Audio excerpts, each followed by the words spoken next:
Universidad Centroamericana, Doctorado en Tecnología e Innovación en la Educación. Cuarto módulo, la innovación en la educación. Actividad 3, 6 estrategias innovadoras para enriquecer el proceso de enseñanza-aprendizaje. Asesor del módulo, Dr. Jorge García Estrada. Alumno, José Horacio Vélez Rodríguez, Grupo G25. 1. Aprendizaje inmersivo. Esta estrategia tiene que ver con la evolución de nuestros espacios educativos, cómo va a ser el aula del futuro que nos va a permitir generar el proceso de enseñanza-aprendizaje, el desarrollo de nuevas habilidades por parte de los educandos. Como instituciones educativas necesitamos transformar nuestros espacios educativos a espacios polivalentes, flexibles, movibles y que permitan la conexión de varios dispositivos. El objetivo de esta evolución radica en llegar a conectar, inspirar y lograr un aprendizaje más profundo y duradero. La evolución de espacios educativos. Principales características. 1. Tener entornos educativos diseñados apropiadamente para la cooperación, la colaboración y el aprendizaje individual. ¿Cómo configurar estos espacios polivalentes ante las enseñanzas tradicionales de la educación? Dirigirse hacia actividades más prácticas y vivenciales, convertir nuestras aulas en espacios más parecidos a los entornos laborales actuales o a los entornos relacionados con el mundo real. Los espacios tradicionales poco a poco se van a ir flexibilizando porque nuestro perfil de estudiante es diferente y los alumnos tienen otras necesidades. El espacio ubicuo y las experiencias inmersivas. 2. Otra característica es el espacio ubicuo. Permite que en cualquier área del espacio educativo suceda el aprendizaje. 3. En los espacios educativos deben de tener la facilidad de incorporar experiencias inmersivas, tales como realidad virtual, realidad aumentada. Es importante que nuestros estudiantes empiecen a tener estas vivencias porque es lo más parecido a lo que pueden tener de una experiencia vivencial real. Pueden tener la experiencia, por ejemplo, dentro de la inmersión y visualizaciones en zonas de realidad virtual con tercera dimensión, como ver partes del cuerpo humano, arquitectura, geografía, diseño, construcción de moléculas, etc. Modelo de pensamiento de diseño. En la Stanford D School, en su Centro para la Innovación, el objetivo es aprender a partir del Design Thinking, de la creatividad y la innovación, desde el punto de vista más práctico. Cuenta con espacios abiertos, mesas de trabajo, tableros para la colocación de ideas y materiales múltiples para la creación. Entornos virtuales. Algunos ejemplos de experiencias inmersivas que comienzan a integrar en sus clases la realidad virtual son los simuladores digitales de acceso, como el video de 360 grados que capta los alrededores de un escenario para llevar a los alumnos a esa realidad y entornos inmersivos como el metaverso. También se encuentra Virbela, que es un entorno virtual de realidad aumentada para la celebración de reuniones y sesiones de formación. Cada alumno utiliza un avatar que tiene animaciones y voz tridimensional. Se simulan experiencias virtuales que permiten trabajar a los alumnos con otros alumnos en tiempo real. Realidad aumentada. 4. La realidad aumentada, donde podemos llevar al mundo real elementos superpuestos a través de dispositivos móviles, como teléfonos móviles, los PDAs, que son asistentes personales digitales, videojuegos portátiles o las computadoras portátiles llamadas tablets, en las que se pueden visualizar el desarrollo de elementos a través de la tercera dimensión. 2. Aprendizaje adaptativo. El aprendizaje adaptativo es una metodología que utiliza las nuevas tecnologías, concretamente el análisis de datos, para adaptar la educación a las necesidades personales de cada estudiante. Se trata de una adecuación del aprendizaje a tiempo real, analizando los aciertos y errores del alumnado para conocer dónde se debe mejorar y tener un apoyo educativo tecnológico. Dentro de la flexibilidad del aprendizaje, tenemos que pensar en el qué, cómo, cuándo y dónde se va a dar esa adaptación. Hay que pensar en esa flexibilidad, romper con la forma de aprendizaje tradicional, en los medios, desde donde nosotros como profesores generamos contenidos, pero también los estudiantes ahora son co-creadores de contenido. Flexibilidad con los alumnos. Vamos hacia la flexibilidad para adaptarla a los intereses de cada uno de los estudiantes que tenemos. La flexibilidad aporta al incremento de la motivación. También lleva al aprendizaje profundo, porque al ser de su interés, hace que se comprometan con el aprendizaje y van más allá. Debemos de pensar en los tiempos de estudios que le vamos a dar a nuestros alumnos. Unos necesitan tiempos largos, otros tiempos cortos, otros acelerados. Esa es la adaptación que nosotros tenemos que buscar, así como la flexibilidad. Crear ambientes de aprendizaje. Debemos considerar la forma de las entregas de trabajo. Antes, un trabajo se evaluaba a través de un examen. Ahora hay diferentes formas, diferentes tecnologías y formatos. Para hacerlo puede ser un video, puede ser una infografía, puede ser algo oral, algo escrito, entre otros. Actualmente tenemos programas tanto abiertos como continuos, por periodos. La educación puede ser presencial, online, híbrida. Tenemos realmente un cúmulo de posibilidades desde donde podemos hacer llegar a nuestros estudiantes ambientes de aprendizaje flexibles y adaptados a sus necesidades. Estrategias educativas. ¿Hacia dónde queremos llevar estas estrategias y qué queremos lograr con nuestros alumnos? Tenemos que ver el tipo de tendencias a utilizar, tanto la personalizada como la adaptativa, y que éstas se apoyen en la flexibilidad en el aprendizaje. Estas tendencias pueden estar ligadas a las tecnologías, pero su importancia recae en el enfoque que le demos. Los alumnos se manifiestan con diferentes momentos y diferentes características, por lo que debemos implementar en las aulas este tipo de estrategias, considerando los recursos materiales y humanos con que contamos en nuestras instituciones. Autodirección del aprendizaje. En el aprendizaje adaptativo, una de las cosas más importantes es que el alumno pueda autodirigirse, pueda tener el control de su proceso de aprendizaje, lo que es fundamental. Y en esta adaptación, ¿qué es lo que hacemos nosotros los docentes? Vamos a diseñar, vamos a establecer un camino para que él, por sí mismo, pueda dirigir su aprendizaje. Aquí vamos a ver que hay contenidos que nosotros podemos exponer al alumno, así como diferentes tipos de actividades, la cantidad de recursos de que puede disponer y utilizar para que genere la autogestión. Esta ruta de aprendizaje la creamos y la diseñamos nosotros basados en el perfil de los alumnos, pero ellos deciden por dónde ir. Seguimiento y progreso de los alumnos. Algo importante es que con la adaptación del aprendizaje y la tecnología, el alumno hace una actividad o una evaluación e inmediatamente recibe la información de sus resultados. Sabe cómo le fue, cómo va, qué necesita, y lo más importante es que debe redireccionar esos resultados. En la adaptación siempre debe de haber una forma de monitorear el seguimiento y progreso de los alumnos para ver y tomar decisiones de cómo va, tanto de manera individual como de forma grupal. En este momento, el aprendizaje adaptativo está enfocado a los niveles de aprendizaje más básicos, como son comprender, conocer, aplicar, y que son aprendizajes que consideramos que los alumnos pueden trabajar por sí mismos. ¿Qué puedo hacer yo como docente?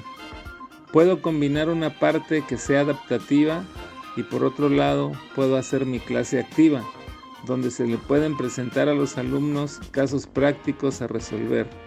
El aprendizaje adaptativo es la base del aprendizaje, pero eso no quiere decir que no podamos ir a un nivel más alto de lo que ahorita estamos haciendo.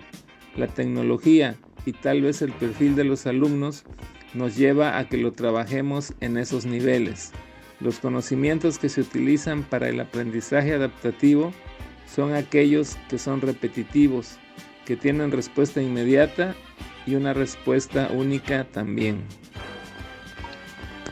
Evaluación auténtica.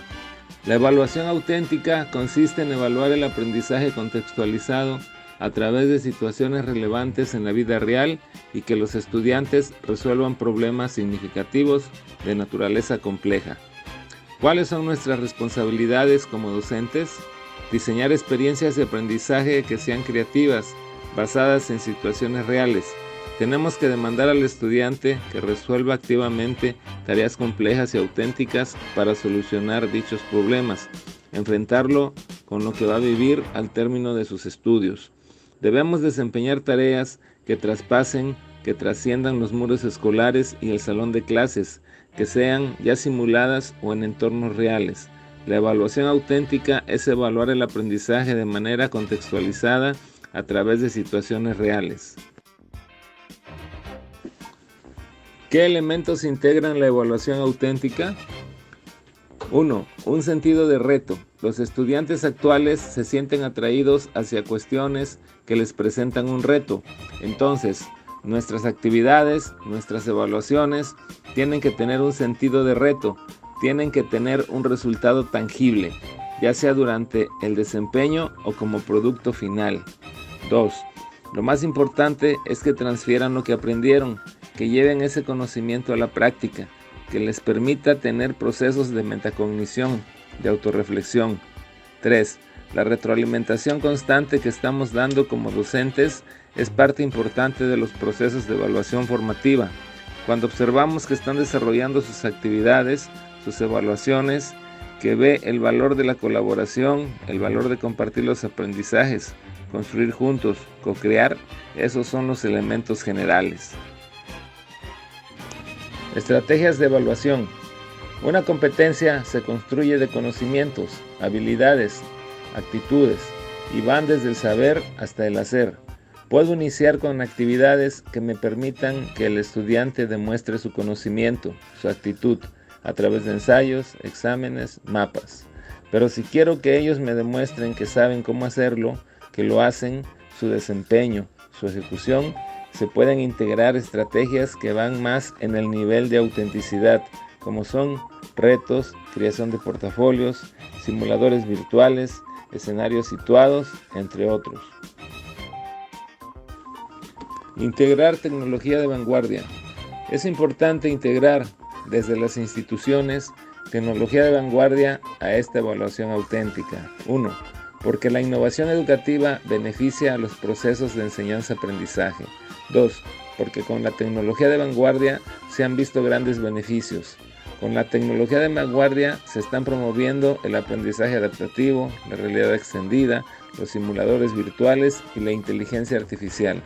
Hay un sinfín de tecnologías, de herramientas, de aplicaciones que tienen que estar entrelazadas con la metodología, con las estrategias didácticas educativas.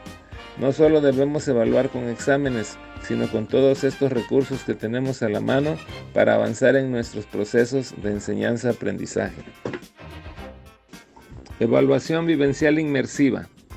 Hay mucha relevancia al integrar este tipo de experiencias, este tipo de evaluaciones en los procesos de enseñanza-aprendizaje, como preparar al alumno en un contexto real por simulación virtual, que hará al profesor ver la tecnología como un aliado, que le va a permitir brindar mayores elementos y otorgar una retroalimentación más efectiva, y para la institución educativa significará lograr mantenerse a la vanguardia.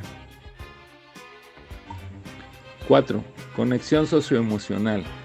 Las habilidades socioemocionales son aquellas conductas aprendidas que llevamos a cabo cuando interactuamos con otras personas y que nos son útiles para expresar nuestros sentimientos, actitudes, opiniones y defender nuestros derechos.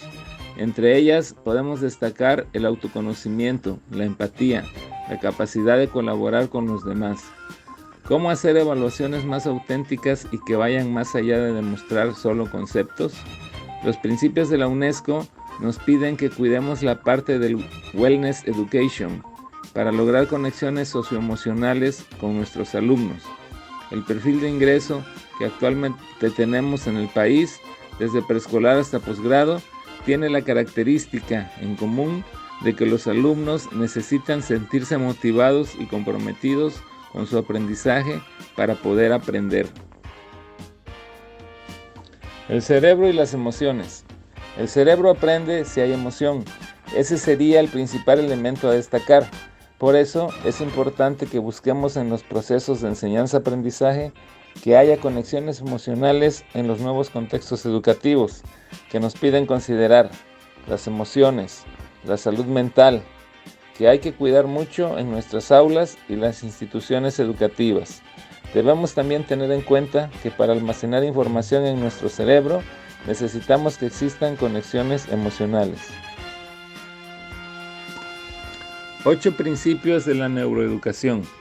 Estos 8 principios son importantes al momento de diseñar e implementar actividades educativas de aprendizaje dentro de la conexión socioemocional. 1. El cerebro social es plástico, es adaptable y es único. 2. Las emociones impactan de forma importante en nuestro aprendizaje. 3. Desarrollar una mentalidad de crecimiento, utilizando actividades retadoras y de educación positiva. 4. El espacio físico es importante, pero también el clima emocional que suceda en ese espacio físico es importante porque impacta en la reducción del incremento de la ansiedad de nuestros alumnos y en la reducción del estrés. 5. Las funciones ejecutivas como la toma de decisiones son cruciales para la atención, la memoria y el autocontrol. 6. La actividad física, el sueño, la alimentación y el movimiento influyen sobre nuestro cerebro. 7. Los elementos de gamificación en el ambiente de aprendizaje ya son una necesidad. Los alumnos se sienten más integrados cuando hay elementos lúdicos en la forma en la que aprenden o en sus actividades de aprendizaje. 8. Los tiempos de atención y las repeticiones son importantes. Algunas estrategias de conexión emocional. Poner actividades donde los alumnos puedan cooperar con sus profesores, actividades lúdicas y también actividades donde ellos puedan desarrollar autoconocimiento y que colaboremos en su desarrollo de autoconcepto. Estrategias de autoconexión emocional en el aula. Utilizar el mindfulness en el aula, conciencia, focalización de la atención. Los profesores deben aprender a manejar su respiración y enseñar también a los alumnos a manejarla, para que al momento de presentar alguna evaluación, examen, algún proyecto o actividad donde los alumnos pudieran considerar que se van a poner nerviosos, utilizan el mindfulness y vuelven a su centrarse, de forma más rápida y más amable. Estrategias de autoconexión emocional en el aula. Aprender marketing, mercadotecnia, comercialización en 5 minutos. Desde una aplicación llamada Google Primer, los alumnos pueden tener pequeñas lecciones de 5 minutos sobre marketing, que les ayuda a generar conocimientos sobre el mercado laboral y a estimularlos sobre lo que es un negocio. Este es un ejemplo también de aprendizaje adaptativo con lecciones modulares en tiempos cortos que permiten a nuestros alumnos facilitar esa retención y conexión con el conocimiento en general. Aprender por medio de unidades de formación, donde en un término de 5 semanas los alumnos pueden desarrollar sus competencias de pensar y reflexionar en esos tiempos de duración. A esto se le llama también romper la barrera del periodo académico. Quizá ya no necesitamos materias de 18 a 20 semanas, sino materias un poco más centradas en el desarrollo de las competencias. 5. Inclusión y accesibilidad. Es una tendencia que está a todos los niveles, no solamente dentro de la educación. Esta inclusividad nos lleva a la accesibilidad. La educación inclusiva se esfuerza en identificar y eliminar todas las barreras que impiden acceder a la educación y trabajar en todos los ámbitos, desde el plan de estudio hasta la pedagogía y la enseñanza. La accesibilidad educativa posibilita el derecho a la diversidad de los alumnos. Se focaliza en 3 conceptos clave que constituyen parte del entramado de la formación docente inicial: la accesibilidad educativa, las dimensiones del proceso didáctico y las propuestas mínimas para atender a la diversidad en el aula. Inclusión y accesibilidad en la educación. Contiene 4 aspectos a considerar.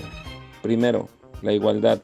Tenemos que reconocer en este caso el derecho de todos a las mismas oportunidades para aprender. Segundo, tomando en cuenta las necesidades de cada quien. Y tercero, tomando en cuenta la diversidad. Son conceptos que se conectan entre sí, la diferencia entre las personas y sus identidades también. Cuarto, la anterior nos va a llevar a crear un ambiente de inclusión, el cual podemos crear tanto si estamos en una clase presencial o en una clase digital. Algunos elementos para crear un ambiente inclusivo. Elementos tales como la edad, el género, la historia personal, alguna discapacidad, el contexto socioeconómico, las oportunidades educativas, los valores personales, las costumbres, la espiritualidad de cada quien. Todo esto es lo que hay que considerar cuando nosotros diseñamos ambientes de aprendizaje para buscar la inclusión y la accesibilidad. El lenguaje incluyente. Otra parte de la inclusión está en el lenguaje incluyente, donde debemos hacer estas 3 consideraciones. 1. Lo que todos sabemos, las palabras que todos utilizamos para hacerlo. En un ambiente de aprendizaje se tiene que cuidar, por ejemplo, las narrativas y dentro de ellas las historias, los personajes, los protagonistas. Lo que contamos, tanto hablado como escrito, es importante. 2.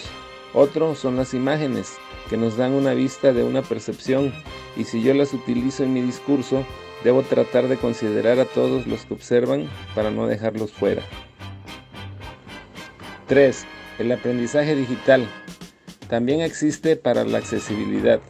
Cuando yo pongo una herramienta tecnológica, debo verificar que sea accesible para débiles visuales, para débiles auditivos. También por las características de un hardware y software que tienen las computadoras, representan una limitación tan solo en la descarga de la información. Es importante que nosotros consideremos que la inclusión y la accesibilidad deben ser una tendencia actual que debemos estar implementando en nuestros ambientes de aprendizaje. 6. Inteligencia artificial. AI. La inteligencia artificial es un campo que combina la ciencia informática y los conjuntos de datos robustos para permitir la resolución de problemas. También abarca los subcampos del Machine Learning y el Deep Learning, que se mencionan frecuentemente junto con la inteligencia artificial. La inteligencia artificial se centra en la forma en la que los equipos informáticos pueden tomar decisiones en función de los datos. La ciencia de datos, por otro lado, se centra en el uso de las matemáticas, la estadística y el aprendizaje automático para extraer información de los datos. Tendencia educativa. Una tendencia que empezó muy fuerte este año 2023 en el tema educativo es la inteligencia artificial.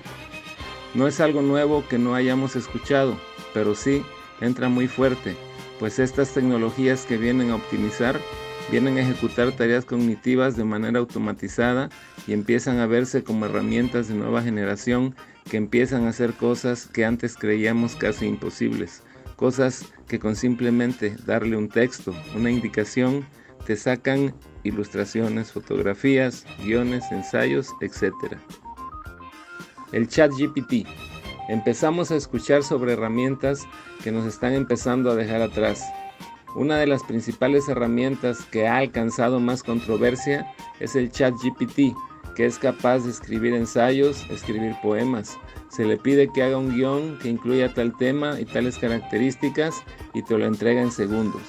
Esta herramienta incluso se está empezando a utilizar para automatizar el diseño instruccional. Realiza objetivos de aprendizaje para abarcar niveles cognitivos de cualquier tema y en automático. Empieza a tener un impacto en el nivel educativo, tanto para estudiantes como para profesores. ¿Qué es el ChatGPT? GPT es una abreviatura de Generative Pre-trained Transformer. Es un modelo de lenguaje de inteligencia artificial que utiliza el aprendizaje profundo para generar texto que es coherente y relevante. El modelo se entrena en grandes conjuntos de datos de texto y luego se utiliza para generar texto en función de una entrada dada. El modelo utiliza una arquitectura de red neuronal llamada Transformer, que se especializa en procesar secuencias de texto. Tecnología y educación. Por su parte, el buscador de Bing ya tiene un hermano siamés de GPT, como lo es el chatbot de OpenAI. La llegada de estas tecnologías empieza a causar inquietudes.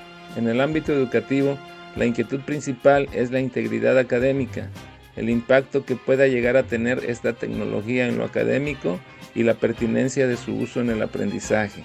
Esta es la principal impresión y es ahí de donde surge la inquietud de los docentes. ¿Qué podemos hacer desde las instituciones educativas? Como docentes debemos adentrarnos en el tema de la inteligencia artificial y abordarlo rompiendo nuestros propios paradigmas, entender cómo se usa y desde las instituciones educativas empezar a tomar postura y reevaluar nuestra normativa e identificar en qué casos usar la inteligencia artificial y en cuáles no. Y como docentes, pensar en formas en las que podemos aprovechar estas tecnologías y estas herramientas para que sean de beneficio en el aprendizaje de nuestros estudiantes.